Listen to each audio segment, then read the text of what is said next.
Thank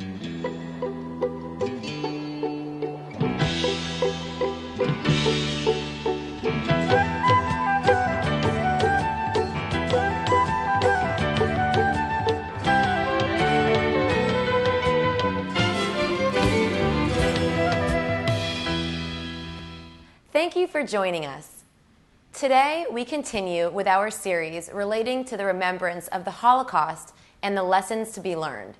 In support of this essential cause, our guest today is Danny Spungen of the Florence and Lawrence Spungen Family Foundation. He is a business leader and a collector, presenting one of the best-known award-winning exhibits of Holocaust materials from concentration camps and Jewish ghettos.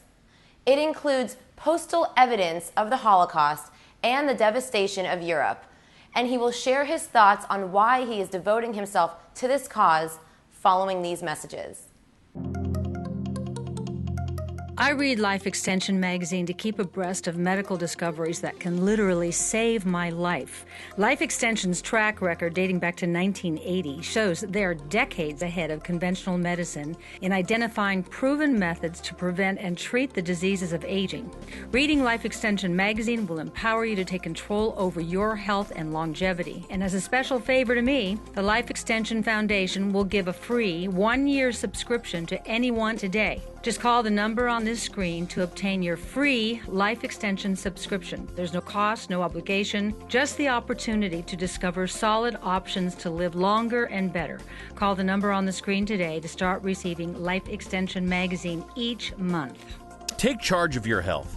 Get your free subscription to Life Extension magazine now by calling toll-free 1-800-509-9117 or visit www.lef.org.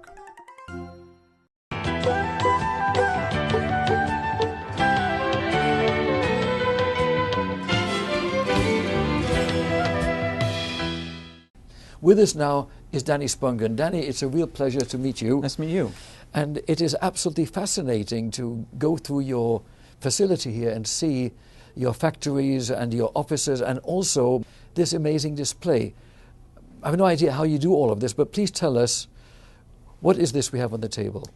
The items on the table are examples, just samples of an exhibit called the NAZI Scourge, and it is a exhibit of philatelic and numismatic material, so stamp and coin related material that are witnesses to the Holocaust. So these pieces of letters and money were used during the Holocaust. These are real pieces of DNA that students and the general public can pick up and touch. Why are you doing this, Danny? You know, it's a great question. I have no idea. Many of my Holocaust survivor friends say it's beshert. It's just meant to be. And I got lucky. I got lucky in life, and I could have done anything I wanted. I could have used money in different ways, and I decided to put it into Holocaust remembrance. But it's pure luck.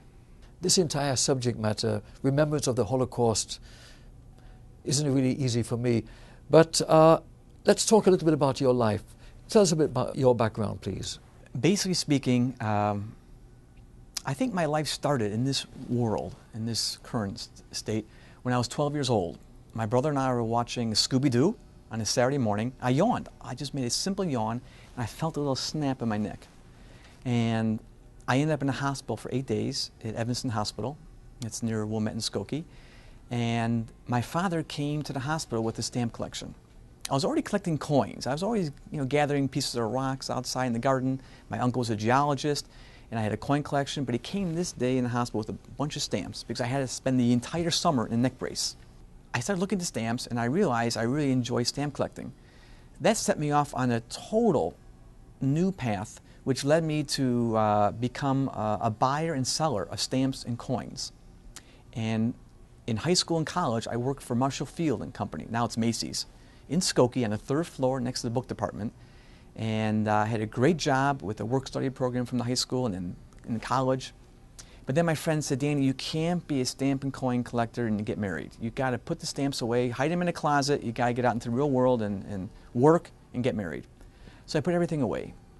Well, then I got married. Life is great. I became a workaholic in selling ball bearings and manufacturing ball bearings.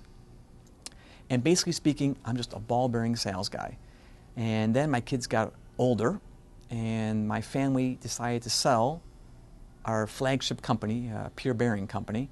We had a couple thousand employees, and that decision was made on November 22nd, 2006, at a board meeting.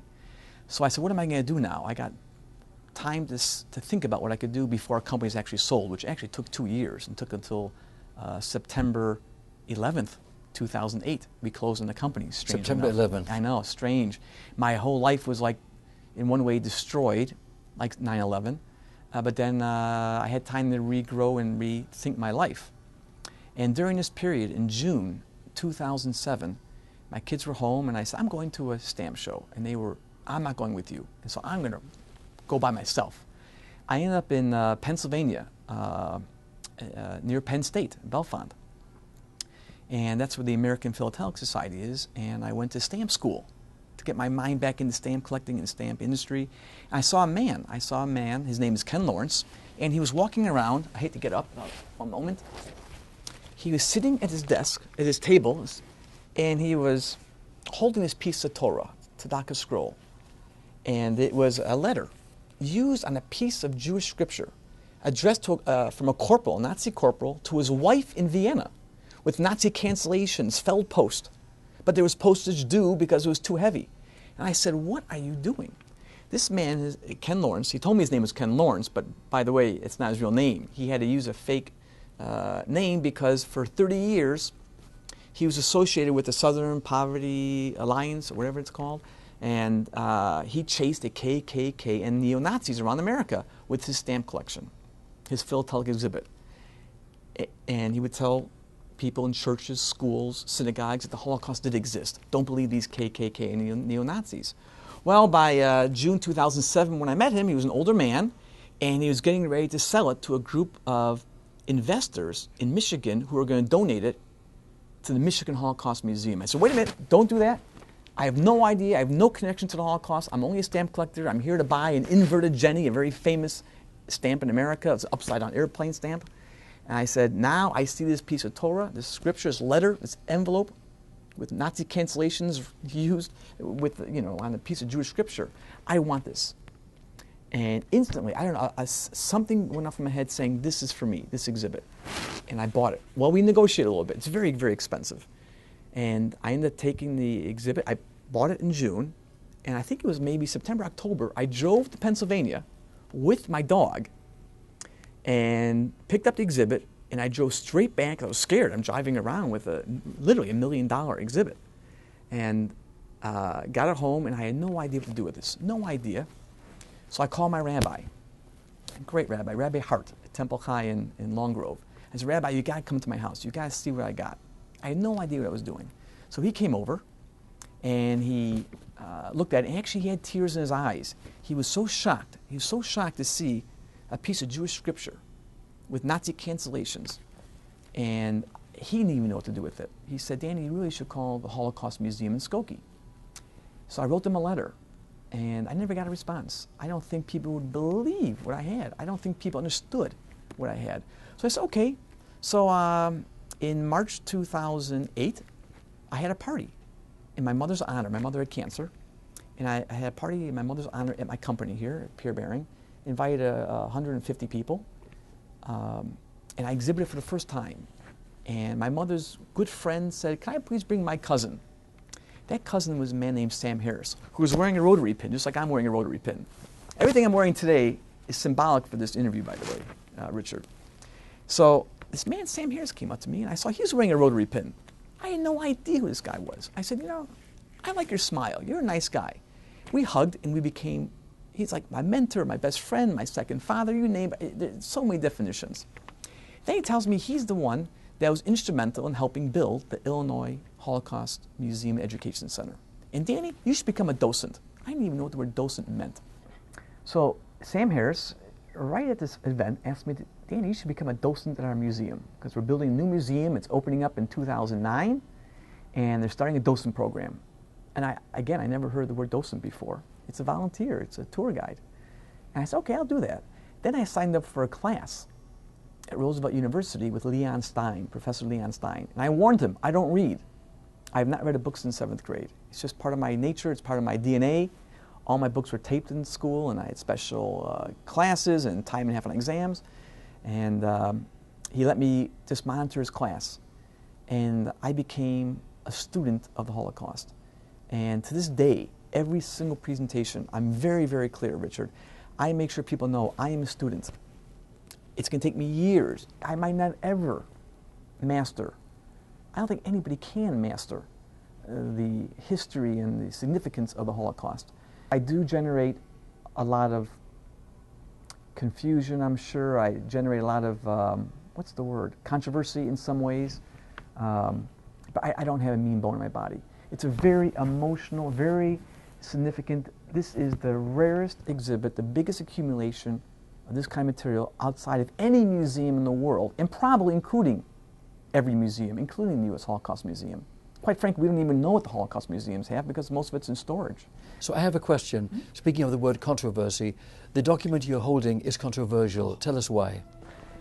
It's controversial because some people in the Jewish faith believe that this piece of Jewish scripture, handwritten, 304,805 handwritten letters on animal skin, not dated, and if there's one mistake, they have to redo it. And the ink was made from the soot of olive oil, burned and mixed with honey and almonds. Oh, it's made out of honey and olive oil? Yeah. I never knew that. That is very often. I'll remember that now. And of course, the scribe utters every single word of the Torah as he inscribes it. A great story. That's a great point. I can ask Sam Harris, the survivor, who is like my mentor, whose father was a scribe, and he was murdered in the Holocaust. As were my family, and of course, yeah, this is a terrible, unspeakable tragedy, but we'll get to that. Again, so it's controversial yes. because many people believe that this piece should be buried. It's after Jewish scripture is no longer usable, it's buried. This is not kosher. It's already been vandalized. It's already been desecrated in some fashion. There are 5 pieces of Torah scroll known in the world that were torn apart by the Nazis, mostly on the Russian front. As the Germans were going into Russia after June 1941, they would destroy the Jewish villages, but save a few Torahs for the Museum of the Extinct People. Because Hitler and the Nazis, they wanted to build, after the war, after the victory, they wanted to build a museum in probably Czechoslovakia, a museum of the extinct people, to show the world how we destroyed the Jewish people. So save a few Torahs. But in most cases, they tore them apart. It's animal skin. Paper is valuable. And they use 5 pieces as a wrapper, an envelope wrapper. I own 3 of the 5 known in the world. And this one has the cancellation of a Nazi. The other piece, which we can show later, has actually a Hitler stamp right on the piece of Torah scroll, which is actually the portion read in Yom Kippur, ironically. This is the story of David and Goliath, the book of 1 Samuel, the story of David and Goliath. It's pretty wild. So when I saw this piece, it's so controversial. I was going to exhibit this in Houston, my exhibit, and there's another Torah scroll that I was going to exhibit. And to this day, I don't even know the exact story. But some of the Jewish community in Houston said, no, we don't want this shown in the museum. So now the piece is sitting at beautifully displayed at the Candles Museum in Terre Haute, Indiana. Danny, this is most fascinating. I'm afraid we must pause for a moment for these commercial messages. We'll be right back.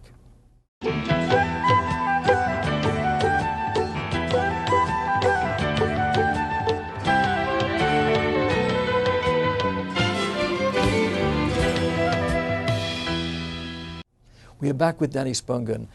Danny, thinking about the Holocaust and remembrance, so many questions. The collusion of the Allies in World War II, the silence of those who could have made a difference. And of course the question is, how is it possible that Germany, a land of great culture, eminent science, literature, classical music, yet they were able to tolerate, cooperate with, and perpetrate such unspeakable atrocities against people, not necessarily Jews only, many other people, and the world just stood by. So I wonder, what is the value of eminent science, famed literature, classical music, all of these achievements, if they're not accompanied by a sense of moral responsibility? What are your thoughts on the need for remembrance?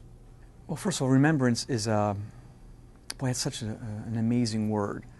because even after the war, the survivors did not speak. Most did not speak. But I go back to the Holocaust, and maybe this is where I differentiate and I take a different path than most educators. Because, in my opinion, the Holocaust is just a piece of World War II. The Holocaust is unique, but it's unique in the sense that World War II is really, in my opinion, a story about a complete breakdown in humanity. A complete breakdown in humanity all over the world. And we think about World War II and the Holocaust as a story of 6 million Jews being murdered, which is an incredible piece of World War II. But World War II is a story and significant because 60 to 65 million people were killed or murdered throughout the world stage. It's a complete breakdown in humanity. So my exhibit explores not just the Holocaust, but my theme is that World War II is a complete breakdown in humanity, where Hitler, maybe he didn't even kill anybody personally, he convinced people around him to turn on their neighbors and friends.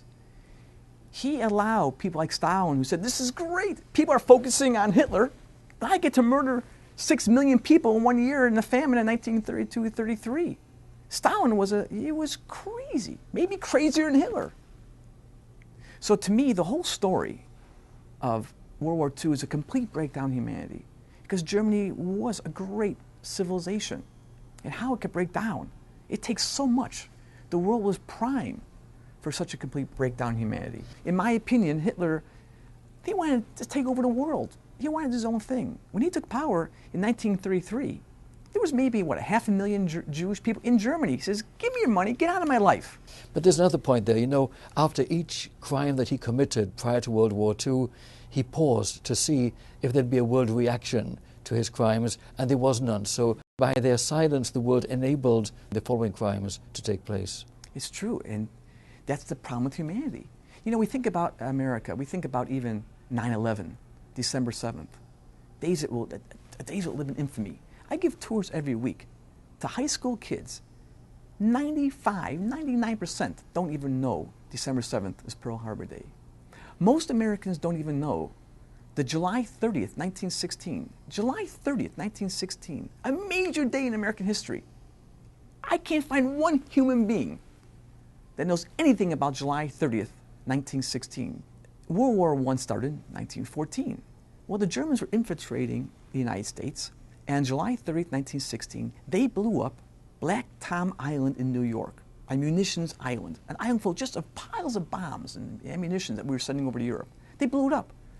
The explosion was so brutal, it damaged the Statue of Liberty. It damaged the Statue of Liberty. You can hear this blast from Boston to Philadelphia. Houses were burning. The island is destroyed.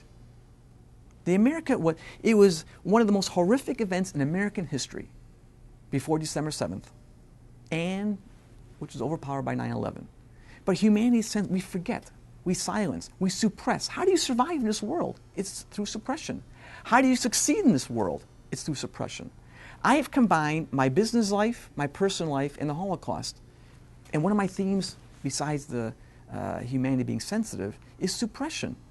We live and survive by suppression. I grew up in Wilmette and Skokie. There are more Jewish Holocaust survivors and non-Jewish Holocaust survivors in the Wilmette-Skokie area, outside of Israel, big percentage of the population, percentage-wise, outside of Israel, right here in Illinois. I grew up, I never learned about the Holocaust. My parents would say, I remember this, don't talk to them, survivors with Auschwitz numbers. Don't talk to them. They don't want to talk to you. They don't even talk to their own family and friends because they want to get on with their life, and who would believe their story? Now, I graduated high school in 1979, and I cannot remember anything about learning about the Holocaust. If it did, it was insignificant because them, my parents, don't talk to them. It was not until the marches of 1978 and 79 when the neo-Nazis were going to march in Skokie that the Jews started to come out of the closet and start speaking. And then it was not until 1993, after I'm married, that Oscar Schindler's movie came out by Steven Spielberg, Schindler's List. That's when the Jews came out in a big way. So I missed that. I missed that educational opportunity. So silence, suppression was critical. But with everything in life, suppression is like a volcano. You can only suppress it so long and there's an explosion. Why do you feel it's essential to teach on these subjects? Why are you doing this, I ask again? I just love it. I can't change history. I love students. I love collecting. I love stamp and coin collecting. I want to do something valuable. This is so controversial. Every time I get a piece, I'm written up all the time in newspapers. Look at this profiteering. He's profiteering by buying the Josef Mengele letters. Dr. Josef Mengele was the infamous Nazi doctor who experimented on twins. He wrote 4 letters to his wife while he was in Auschwitz. I purchased 2 of his letters, including the medal he received from Hitler on April 20th, 1944, Hitler's birthday. But Mengele was on vacation with his wife at home. He got back to Auschwitz. He wrote a letter to his wife saying, I just got back and they had a big party for me, alcohol. There's a party at Auschwitz. He's writing a letter. This medal is just one of many I deserve. So I purchased 2 of those letters. And they're on display at the Candles Museum. And my pieces go around the world. I let people touch and feel pieces of the Holocaust. So my goal is to introduce. I want to introduce, as a student of World War II history, I want to introduce the Holocaust to you. I want to introduce World War II. I want to introduce a breakdown of humanity to students. I love high school students and college students. They're my favorite. Non-Jewish students, by the way. The Catholic kids are the best. I love the Catholic school system. As a matter of fact, when I exhibit, I make sure I want a general public school and a Catholic school, and I really love it. They're great students. And again, so I like to exhibit and introduce the Holocaust. And if you like what you see, if you like my presentation, then go take a real class. Take a professional class from a professor, like at Northwestern, or any colleges now. There are many, many colleges offer this class. And there are those who deny that the Holocaust ever took place. I have never, ever met a denier. I know they're out there. I've been lucky. I have never met a denier. If I met a denier, and we're taught this at our docent classes, if a denier comes in or if a student comes in saying, my mommy and daddy, don't believe in the Holocaust. And I said, I've not had that confrontation, but some people have. If I was confronted like that, I would say, America's a free country and you're allowed to believe. If you go through the museum and you form your own opinions, maybe you can invite your parents to come and look at the museum. The work that you're doing is so really critically important, especially in a world that has seen a rise in anti-Semitism. And unfortunately, we're running out of time in this interview, but I'd like us to continue and just also touch upon some of your favorite pieces, well, if we can call these favorite, which do you feel are more important than others that catch your attention? Well, my favorite pieces are really those that the students pick out. When I work with Carmel Catholic High School, the students go around, they tell me which are important pieces to them. And I have a database that I keep, and the students have to write a story. They have to write a story saying, I am this piece, I am this Dachau postcard from 1933, or they write a letter saying to that piece. They can write a letter to that piece, or they can write a letter saying, I am this piece and how do I feel today? So I have a database of all the most popular pieces, and today I have many pieces that they think are the most popular. And I must tell you, it's interesting. This is a fantastic one.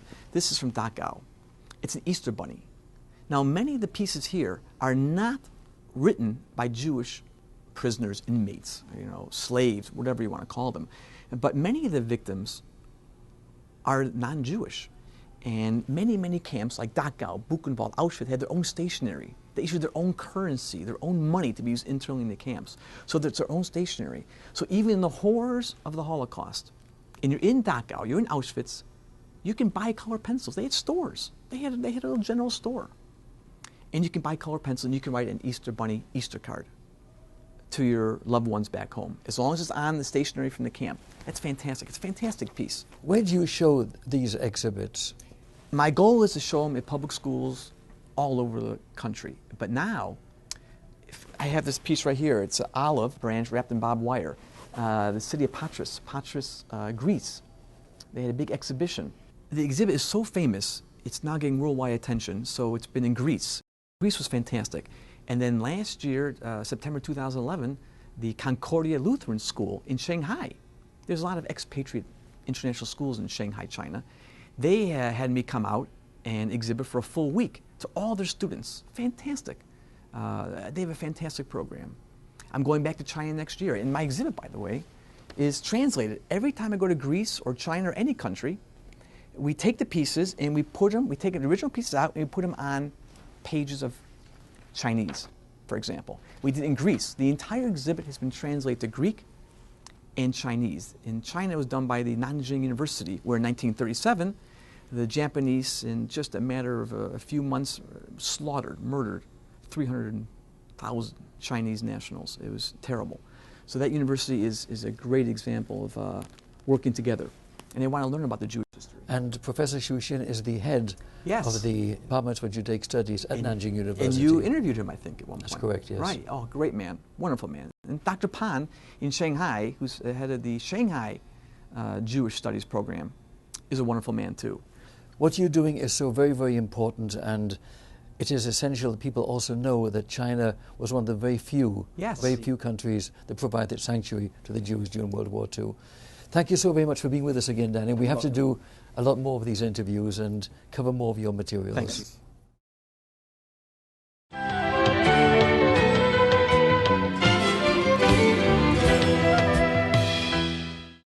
This brings us to the end of our special show for today.